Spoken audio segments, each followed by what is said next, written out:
Look, what if I told you that mastering knight placement could solve 50% of your middle game problems? You probably wouldn't believe me. To be fair, I wouldn't believe myself either. The first key tip about knights is where to place them for maximum impact. You should always aim to position your knights within these key central squares on the board. Therefore, this is where the knights are the most effective pieces, but they really struggle if they're in the corners or in the edge of the board. Let me show you one example. What do you think? Why most of the people are making mistake what to do with a knight on the board? Because they don't ask themselves where is the knight best square for the future. Just imagine one square on the board that feels very good to you. And the most common mistake that people will make here is placing the knight on the edge of the board and searching to come on c5. But then they realize that after knight f4, they can play b6 and completely restrict your knight. That's the moment where we start making mistakes in coordination of our pieces and now our knight starts being forgotten on the corner. That's why we are searching the route how to come on e5 square, and we are exactly finding the path knight b1, knight d2, knight f3 and knight e5. Once we come there, we're gonna feel very powerful because one of our pieces just got improved in less than 5 moves and we can do much more things now with this knight than when our knight stands on a4 and desperately searching for some square like a c5. Wait a minute! Who are you? I'm FIDE Master Ilija Stanojevic from Serbia, and in this video I'm going to explain you how to navigate and properly coordinate the knights during your game. So in the first part of this rest of the video, I will show you one of my games and how I did myself put the knights on the proper squares and how my opponent did that and actually won the game just because of this thing. Why is that important? Because knights are really crucial. So in this game I'm black, but what white did is amazing. So I developed my knight on c6 and now instead of bringing the bishop back, which is totally illogical thing, like why would you give up your bishop? My opponent just bring the knight here. And now the thing is I can capture the bishop here. But a problem for me is after that my bishops are sort of closed and not developed. So yeah, bishops are powerful, but they're together and on open diagonals. Here, the knights are still not the best pieces because one of the knight is not in the game, not properly in the game, but he will potentially come on the e4 square. I did a move e5, which is not the best option for me, and now my opponent just took, I took back, and he comfortably placed the knight in the middle. So yeah, bishop pair is amazing, but pair of knights could be more convenient when you come with one closed bishop, because then the other bishop is not efficient to fight against both knights. And now after something like queen c7, I was trying to additionally guard this pawn and also maybe to place the queen on c6 and attack their knight of white. c5, and white is just getting ton of pressure on my king. Look at these knights, they're perfectly coordinated in the middle. Queen c6, rook fe1, so now more pieces are coming to the game. Bishop to f5, queen to e2. Okay, this move, queen to e2, is not necessary move. I believe that my opponent could immediately jump here with a threat of queen b3. And then let's just play something. After queen b3, king h8, knight f7, or knight takes c5, both things works. If the king goes here, we have the smarter famous mate here, as we know. So in that case, my opponent will, I'm gonna lose the game because I was holding the black pieces.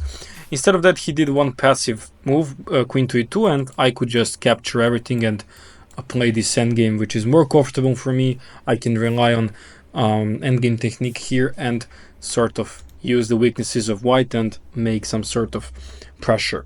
So at this case, we see that queen e2 is not the best option, but I made the rook e8 because I wanted to play for a win, and now comes knight g5. So bishop on g7 is completely out of the game, and the knights are perfectly coordinated. So even the move such as h6, which looks very logical, loses the game on the spot because queen c4 is coming check. And now after king h8, then we have knight f7, and simply if the king moves something like king h7 here, there is a checkmate pattern. Check, h takes, knight takes, king h8, queen h4 check, bishop h6, queen takes h6, king g8, and queen h7 is a checkmate. So the knights are so powerful, and especially placing them together is even much more amazing thing. What can change here for black?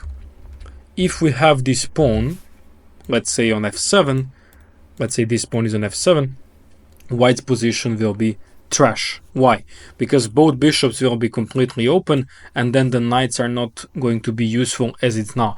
Why is it useful now? Because this pawn here is blockading everything, lines, diagonals, and we are using the e4 powerful square for our knight to coordinate it better. This is only one example. Let's go and check now the second position. So here, what we can see, the other knight is coming here, controlling here very well. But what can white do with his knights? Look at this. Knight on h4 completely out of the game. Knight on f1 completely out of the game. Because this knight is putting the pressure on g3, and this knight here can get developed and challenge this knight because they're going to lose g3 square, g3 pawn. So in that case, what they can do with this knight? And actually white found decent continuation. Black played, put a rook on e7, I think, knight f3, knight e2, challenge the knight, and eliminate bad knight who stays on the edge of the board. So, you know, knight on the rim is a grim for kids, of course. But you need to understand that your knight is not good piece there. You need to at least improve it or trade it. That's very important to handle. Black played f6, trying to stop knight e5, but I think knight e5 is not even original idea for white. The main idea is actually to trade this strong knight, and now black played f5. Take, and you know what's happening now.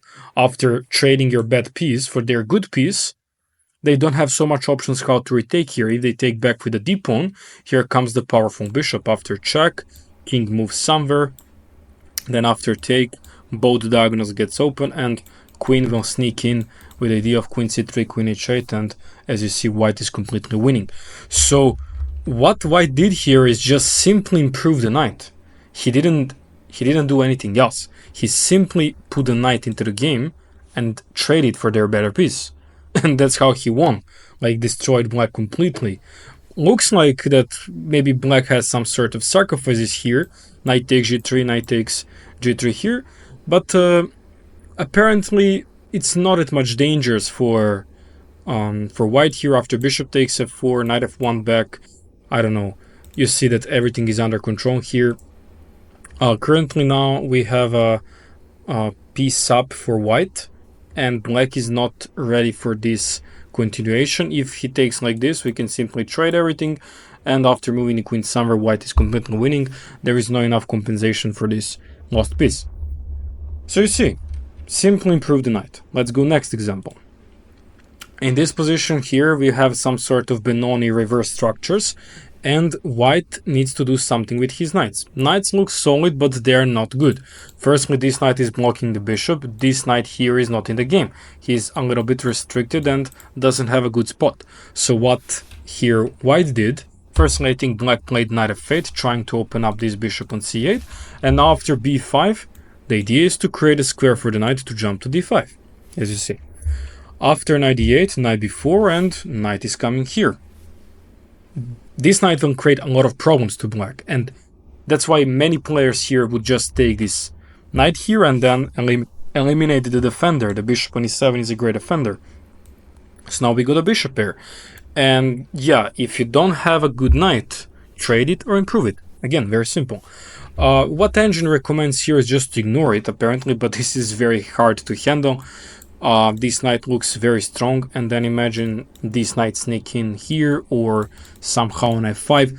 This knight is very powerful, but currently he can't do alone stuff, and that's why Engine is recommending to keep the bishop on the board. I understood that myself, but it's maybe hard to understand for the lower level. But overall, it's also unpleasant to lose your bishop pair and allow white to coordinate now these dark squares. So what happened in the game? We got some sort of improvement. Now we got some trades. And look at now this bishop. So as knights can be good, bishop pair can also be good the same way. The position is not open for the bishop. So bishops are very rarely good in the close position. As you see, not completely closed, but let's say half closed. And now bishops are operating very well together, putting the problems, and now white is ready for the decent attack on the king side, which will lead to the checkmate. So with a good piece coordination, with a good piece trading system, you're allowing yourself a very comfortable game. And the last position here, which is also some sort of Benoni structures, but now we have it on the white side. Here black played the move Queen h4, which is really interesting move, and in the game white spent a lot of time thinking what to do here, but he didn't realize immediately that e5 is a very powerful move. And the whole point is when you apply this pawn sacrifice in this structure is to close up with f5, so now this bishop is not working and you create a nice squares for your knights. Bishop b7, for example, knight e4 jumps. Currently now we are sacrificing another pawn, but the problem is the queen on h4, so queen can get trapped. And now black panicked, so he bring the queen back. Bishop c4, protecting additionally the pawn here. Queen a8, f takes g6, rook takes g6, and now knight f5. Look at these knights. I mean, what can I say?